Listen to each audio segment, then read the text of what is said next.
Halo sahabat profesional, welcome to Connecting Time with Foster and Bridge Indonesia.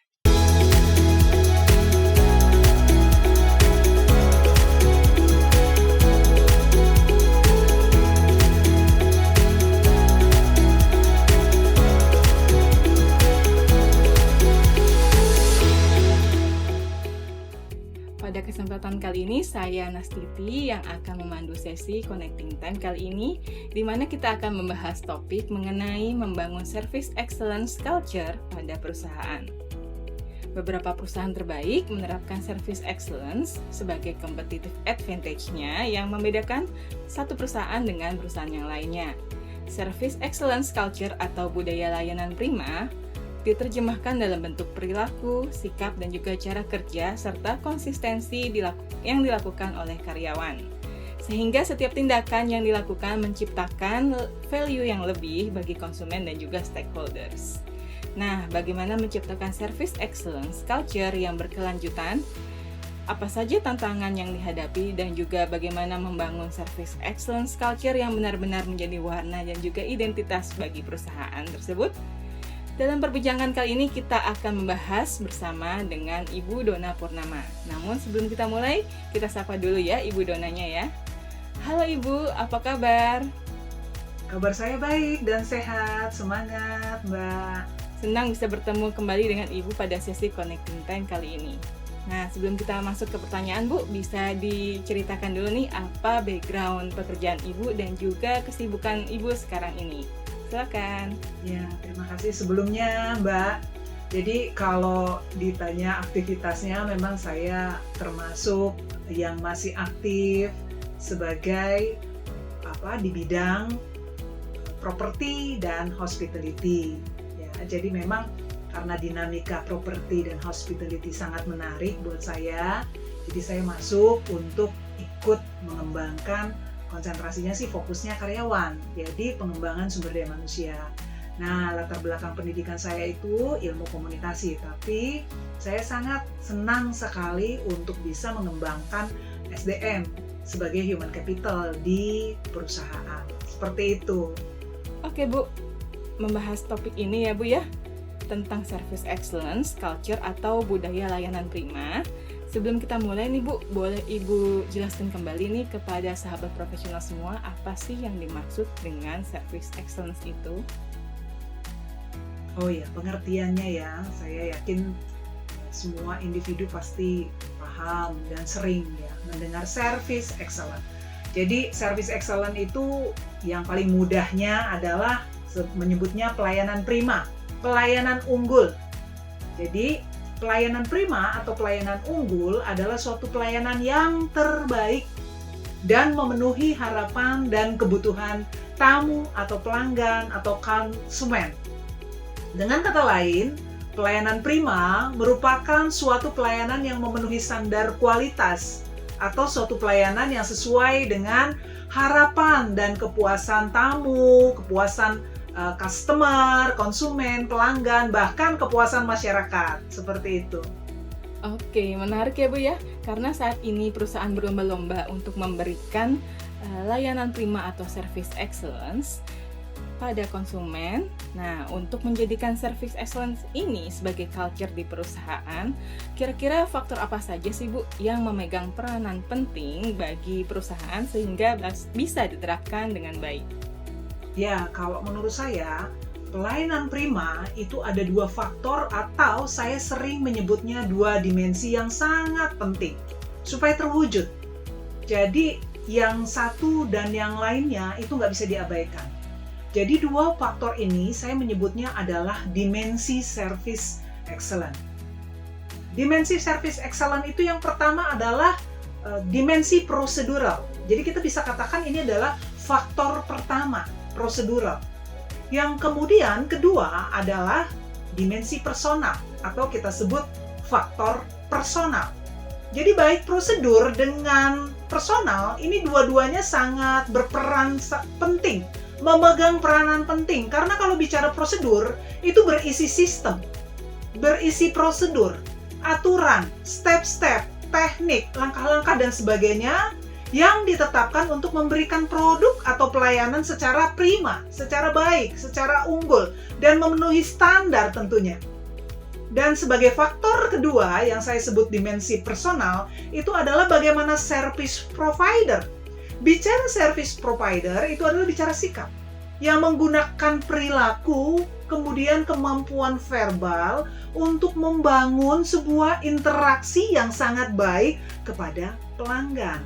Nah, penting sekali nih dua faktor ini sebagai penentu terwujudnya pelayanan prima atau pelayanan unggul atau sering disebut service excellence, begitu Mbak. Oke, lanjut nih Bu ya, pertanyaan selanjutnya. Kira-kira langkah-langkah apa saja yang harus dilakukan untuk memulai service excellence culture atau budaya layanan prima ini? Oh iya, langkah-langkah yang sangat penting ya. Langkah-langkah yang tidak bisa kita abaikan begitu saja. Tentu kalau mau membangun suatu budaya, konsep budaya itu kan kita harus pahami seperti ini. Budaya itu lahir pertama sekali dasarnya adalah dari kebiasaan-kebiasaan. Kebiasaan yang kita lakukan berulang-ulang itu akan menjadi sebuah karakter. Nah, karakter yang memang konsisten tetap kita lakukan itu akan jadi budaya, pembiasaan. Nah, langkah-langkah yang perlu kita lakukan untuk sebuah bisnis usaha, sebuah organisasi, apapun bentuk perusahaan tersebut, langkah yang paling dasar itu adalah membangun sebuah perilaku melayani. Itu paling dasar. Nah, perilaku yang untuk bisa melayani sepenuh hati sehingga akhirnya menjadi suatu budaya itu perlu dilakukan dari atas ke bawah, top to down. Jadi perilaku itu dilakukan dengan apa? Dengan mewujudkan suatu visi misi perusahaan terlebih dahulu. Visi misinya itu memang orientasinya ada pelayanan. Kalau visi misinya tidak berorientasi kepada pelayanan, otomatis pembentukan perilaku karyawan tidak menuju pada pelayanan. Seperti itu. Kalau perusahaan itu menganggap pentingnya pelayanan, otomatis langkah yang pertama dilakukan adalah pembiasaan perilaku yang dilakukan setiap individu pada perusahaan itu adalah pelayanan, melayani. Seperti itu konsepnya, Mbak. Baik, terima kasih Bu. Nah, kira-kira nih Bu, membangun service excellence culture memerlukan kerjasama yang solid antar tim di departemen perusahaan itu sendiri ya Bu, sehingga budaya yang terbangun bisa benar-benar kuat dan juga solid.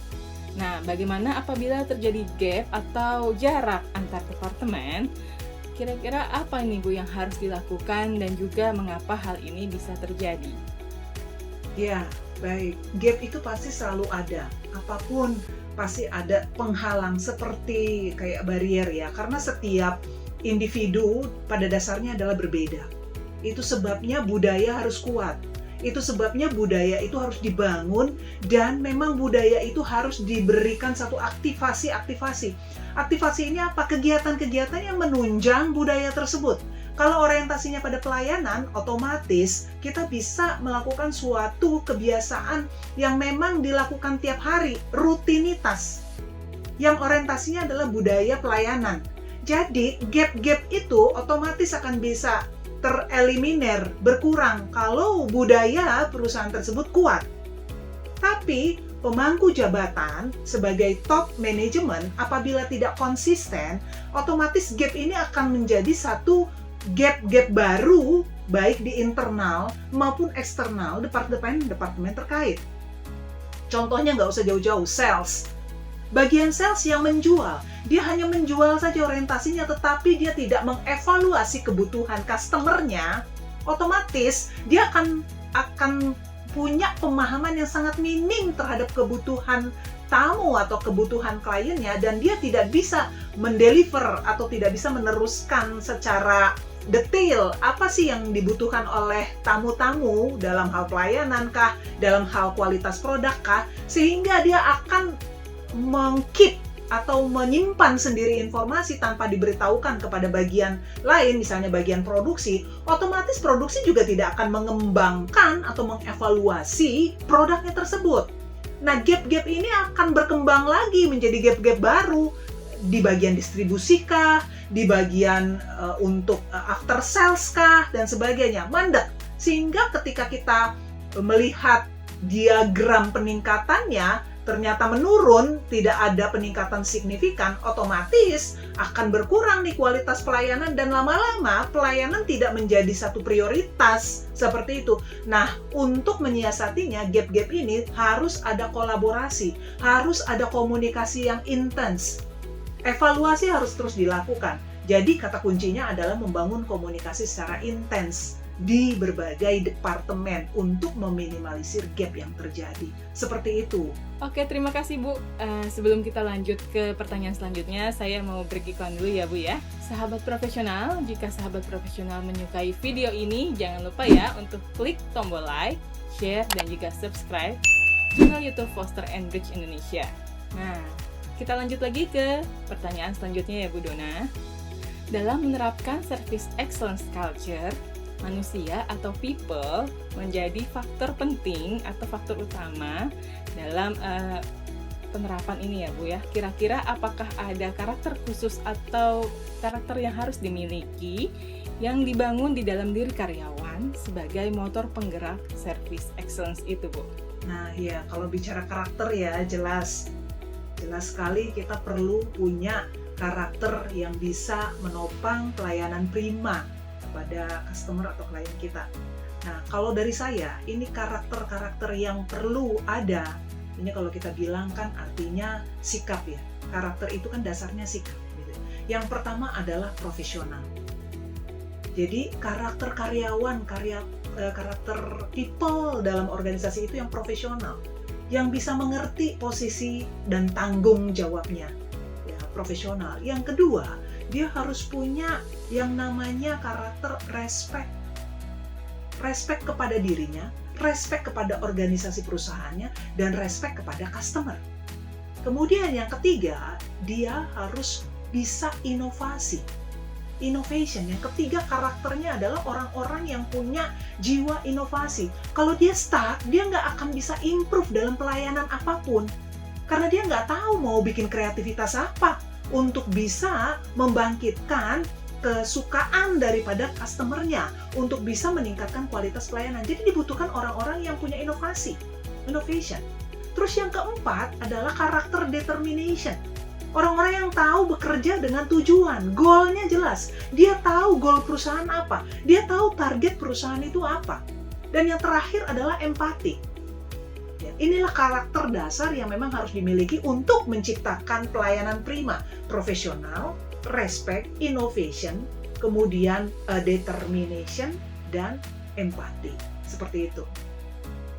Oke Bu, selanjutnya nih Bu, kira-kira apa saja Bu yang bisa dilakukan agar karyawan termotivasi dan juga terus tergerak untuk memberikan service excellence? Waduh, ini bagus sekali nih. Ini untuk jadi pemahaman ya. Jadi yang perlu dilakukan yang pertama adalah dukungan manajemen. Apapun yang kita lakukan, dari kualitas manapun, dari sudut manapun, kalau manajemen tidak support, itu akan stuck. Jadi tetap ada yang namanya prioritas di sini, dukungan yang paling utama itu dari manajemen, dari topnya. Kemudian yang kedua adalah kualitas dari produk yang akan kita deliver itu. Artinya kita akan terus melakukan monitoring, evaluasi terhadap perbaikan-perbaikan produk. Nah, dukungan manajemen, pengembangan produk, kemudian ada lagi yang namanya pelatihan. Ini 3 hal besar. 3 hal besar yang memang wajib dan mutlak. Saya katakan mutlak. Kalau ingin mewujudkan pelayanan prima, ya, yang bisa mendorong motivasi setiap pelaku pelayanan, itu memang dukungan manajemen, kemudian produknya, kita confidence gitu. Kita bangga dengan produk yang kita jual, kita harus bangga dulu, gitu kan? Baru kita akan punya satu keyakinan menjual produk tersebut. Nah, terakhir adalah pelatihan, training. Karyawan, setiap individu perlu mendapatkan porsi pelatihan, intensitas pelatihan yang pas. Durasi pelatihannya itu memang harus bisa diterima, paling tidak setiap karyawan minimum dalam 1 hari punya refreshing. Disegarkan lagi. Itulah yang membuat setiap individu termotivasi untuk sadar bahwa pelayanan prima, pelayanan unggul itu menjadi satu harga mati dalam suatu perusahaan. Supaya apa? Bisnis berlangsung terus. Bisnisnya tuh nggak mati, nggak stuck. Kalau bisnis mati berarti habislah perusahaan itu, udah nggak ada riwayatnya. Dan memang boleh dikatakan ya udah bankrupt gitu, collapse dan sebagainya. Nah, kita kan jaga dari segi pelayanan prima tersebut ya oleh pelaku-pelaku pelayanan tentunya, yaitu karyawan-karyawan. Seperti itu ya. Dalam menerapkan service excellence culture, pastinya kemampuan leaders atau pimpinan untuk mengarahkan tim juga menjadi krusial ya Bu, atau hal yang penting nih Bu. Prinsip-prinsip apa saja yang harus dimiliki oleh seorang leader untuk keberhasilan service excellence culture tersebut dalam perusahaan Bu? Ya, ini memang tulang punggung dari operasional dalam suatu perusahaan adalah leader. Leader punya tanggung jawab besar untuk bisa mewujudkan pelayanan prima. Dari leader, kita sebut leader adalah top management, pemimpin tertinggi. Jadi ada level yang paling tinggi, kemudian mengerucut lagi ke bawah, sampai kepada pelaksana yang kita sebut frontliner. Jadi memang ini yang paling berperan penting adalah leader. Leader yang bagaimana? Leader yang tahu misi perusahaan dalam pelayanan. Misinya apa? Arah atau visi dari organisasi dalam aspek pelayanan pelanggan itu seperti apa? Leader harus paham. Kalau leader nggak paham, bagaimana mungkin dia menurunkan ke lini di bawahnya? Jadi leader yang pertama sekali harus tahu arah atau visi dari organisasi dalam aspek pelayanan tersebut. Kemudian, leader harus tahu produk atau jasa yang ditawarkan ini dengan harga yang mampu bersaing. Tugas leader yang harus bisa memenuhi kebutuhan pelanggan pertama, baru diturunkan ke bawah. Kalau leader tidak tahu produknya seperti apa, di bawah apa lagi? Hancur. Apa yang mau ditawarkan, apa yang mau diantisipasi, apa yang mau di-grow up ditingkatkan dari customer kita kalau leadernya nggak tahu apa-apa. Nah, seperti itu. Kemudian, leader yang apa? Leader yang tahu untuk mengorganisir pelatihan yang dibutuhkan oleh orang-orang di bawahnya. Kalau leader tidak punya orientasi betapa pentingnya pelatihan karyawan, dia akan mandek. Dia nggak tahu apa yang mau dikembangkan. Improve mau di mana dia nggak tahu. Jadi yang paling penting leader itu yang nomor 1, tahu arah tujuan perusahaan tersebut terhadap orientasi pelanggan itu apa. Seperti itu ya. Baik Bu Dona, sebagai penutup pertanyaan terakhir nih ya. Dalam menerapkan service excellence culture akan banyak tantangan-tantangan yang dihadapi oleh seorang leader nih. Apa saja Bu tantangan yang biasanya dihadapi dan juga bagaimana sih cara mengatasinya? Oh ya, jadi tantangan itu pasti ada ya. Karena kalau kita bicara pelayanan prima, apalagi budaya pelayanan, karena kita konteksnya pelayanan itu intangible. Pelayanan itu bervariasi karena menyangkut dari kepuasan. Dan kita mengukur bahwa kepuasan setiap individu itu berbeda-beda. Makanya leader itu perlu mindset yang terbuka. Atau kita sebut open-minded. Dia terbuka dan selalu mau mengevaluasi. Kalau kegagalan, itu otomatis. Karena setiap individu kan nuntut lebih. Customer itu nuntut lebih. Jadi kalau misalnya kita gagal dalam suatu penyajian mutu pelayanan, kita nggak boleh frustasi. Kita nggak boleh langsung membuat satu barrier. Udahlah seperti itu adanya. Ya udah deh cuek aja. Nggak bisa. Jadi langkah atau saya sebut teknisnya ya. Saya sebut bisa dengan kata lain strategi.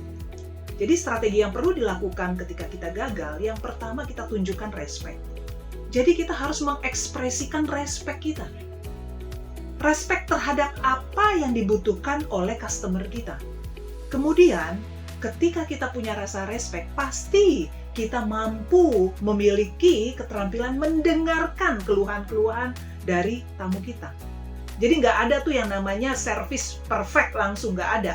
Itu sebabnya disebut service excellence. Bicara excellence, bicara proses. Sebuah prosesi yang berkesinambungan. Yang penting adalah niat atau arah daripada perusahaan itu adalah membuat satu konsep pelayanan yang baik dari waktu ke waktu sehingga ada peningkatan dari good to great gitu. Jadi dari baik menjadi hebat misalnya gitu. Nah yang ketiga, kita perlu melakukan satu langkah menggali harapan yang tak terpenuhi. Jadi kalau ada harapan dari customer kita, dari pelanggan kita yang tidak terpenuhi, kita harus mampu menggalinya. Jadi membangun relation.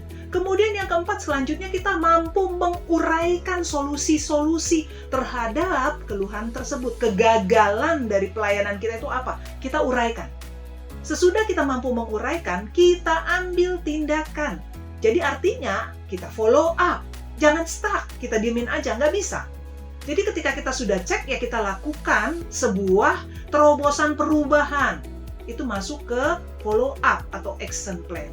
Terakhir, kita cek ulang. Recheck, kita cek kembali. Apakah ini sudah memenuhi pelanggan kita dengan cara apa? Lakukan survei, lakukan kuesioner seperti itu. Memang tidak mudah, tapi perlu kita lakukan supaya kita bisa sukses dalam pelayanan dan bisa berdampak bagi customer kita. Seperti itu. Baik Bu Dona, terima kasih atas kesempatannya kita bisa ngobrol ya, berdiskusi bareng dengan membahas topik tentang service excellence ini. Mudah-mudahan kita bisa bertemu lagi di kesempatan lain ya Bu, dengan topik yang berbeda. Baik, terima kasih Bu Dona. Iya, terima kasih sama-sama Mbak. Dan jangan lupa ya sahabat profesional untuk terus follow sosial media kami agar terus mendapatkan notifikasi update-update terbaru dari kami. Dan juga jangan lupa untuk subscribe channel YouTube Foster and Bridge Indonesia. Dan jangan lupa juga untuk tuliskan di kolom komentar mengenai saran tentang topik apa sih yang ingin dibahas di sesi Connecting Time kami selanjutnya. Kami tunggu. Sahabat profesional, itu tadi pembahasan tentang Service Excellence bersama dengan Ibu Dona. Semoga apa yang disampaikan bisa bermanfaat dan sampai jumpa lagi di sesi Connecting Time kami selanjutnya. Bye-bye!